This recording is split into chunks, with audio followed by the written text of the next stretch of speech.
Trump posted last night that he wants to decertify all Canadian-made aircraft, calling out Canadian manufacturer Bombardier by name. And Trump is also threatening a 50% tariff on all Canadian-made planes.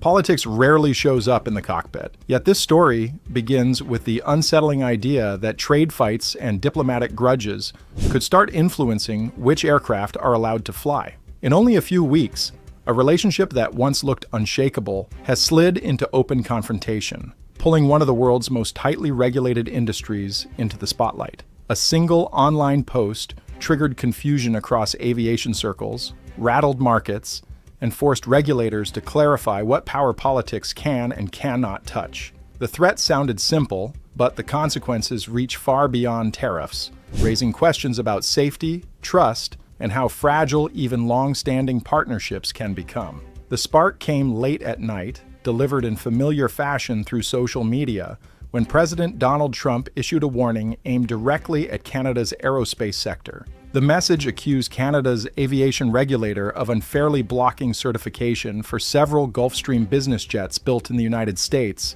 while allowing Canadian aircraft to operate freely south of the border.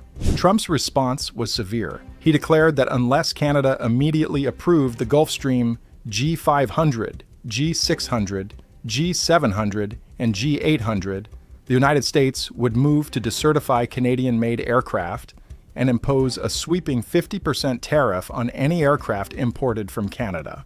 The wording left little room for compromise and framed the dispute as deliberate obstruction of an American company. At the heart of the conflict sits a technical process that rarely makes headlines. Aircraft certification usually unfolds quietly, guided by layers of safety data, testing, and regulatory review. Gulfstream's latest jets had already cleared the Federal Aviation Administration and European authorities, but Canada's regulator had not completed its validation. In normal circumstances, delays like this are routine and often resolved through additional documentation or engineering clarifications. This time, the delay was recast as economic warfare. Trump argued that Canada's refusal effectively blocked Gulfstream sales, while Canadian manufacturers benefited from access to the American market. The reaction across the aviation industry was swift and uneasy. Canada is not a marginal player in aerospace. Thousands of Canadian-built aircraft operate daily in the United States, from regional airliners to business jets and helicopters. Data from aviation analytics firms shows more than 5,500 Canadian manufactured aircraft registered with American authorities, including roughly 150 Bombardier Global Express jets operated by over 100 companies. Regional fleets used by major carriers depend heavily on Canadian-built planes for short-haul routes, meaning any disruption could ripple through flight schedules, staffing, and passenger travel almost immediately. Within hours, officials moved to contain the fallout. A White House representative clarified that the administration was not planning to ground Canadian aircraft already flying in the United States. And airline executives said Federal Aviation Administration staff echoed that reassurance privately. Even so, the episode exposed a deeper vulnerability. Certification had always been treated as a firewall between safety oversight and political pressure. Once the threat was made, that firewall looked thinner than many had assumed. Aviation analysts warned that crossing this line could destabilize the entire global system. Certification agreements depend on mutual trust between regulators, allowing aircraft approved in one country to be validated elsewhere. If certification becomes leverage in trade disputes, other nations could respond in kind, fragmenting standards that keep international air travel safe and predictable. Experts pointed out that under existing law, the FAA can revoke certification only for safety-related reasons, not as punishment in economic disagreements. No clear legal mechanism exists for decertifying aircraft simply to gain bargaining power. Bombardier responded carefully, emphasizing cooperation with Canadian authorities and expressing hope for a quick resolution that would avoid disruption to air traffic and passengers. The company's footprint in the United States complicates the political narrative. Bombardier operates multiple service centers across the country, employs thousands of American workers, and runs a growing defense operation in Kansas. A prolonged standoff would not only affect Canadian factories, but could also threaten American jobs tied to maintenance, support, and supply chains. labor groups quickly raised alarms. The International Association of Machinists and Aerospace Workers warned that aggressive trade actions in aerospace risk putting thousands of positions in jeopardy on both sides of the border.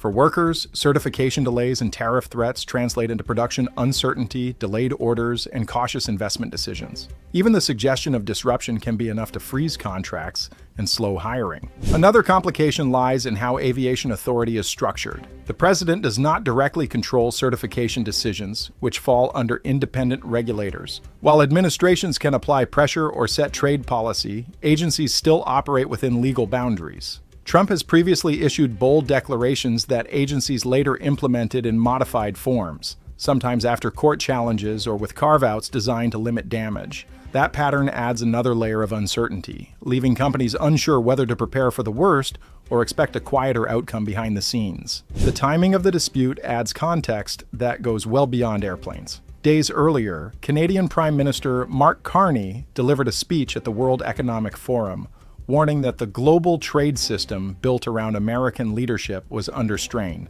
He urged countries to diversify trade relationships and cautioned against using economic power as a political tool. The remarks avoided naming any country, yet the message was widely understood. In Washington, it struck a nerve. The response from Trump was public and pointed. He accused Canada of drifting away from its closest partner and suggested the country could become a conduit for Chinese goods seeking to bypass American tariffs. Trump threatened sweeping duties on Canadian exports and questioned whether Canada's trade strategy aligned with American economic security. Ottawa denied any plans for a free trade agreement with China and reaffirmed its commitment to existing North American trade rules. But the exchange hardened positions on both sides. Tensions escalated further when Trump withdrew an invitation for Carney to participate in a U.S.-led peace initiative, a symbolic move that signaled eroding trust at the highest level. Diplomatic signals that once flowed quietly were now replaced with public gestures and sharp language. By the time aviation entered the picture, the relationship was already strained.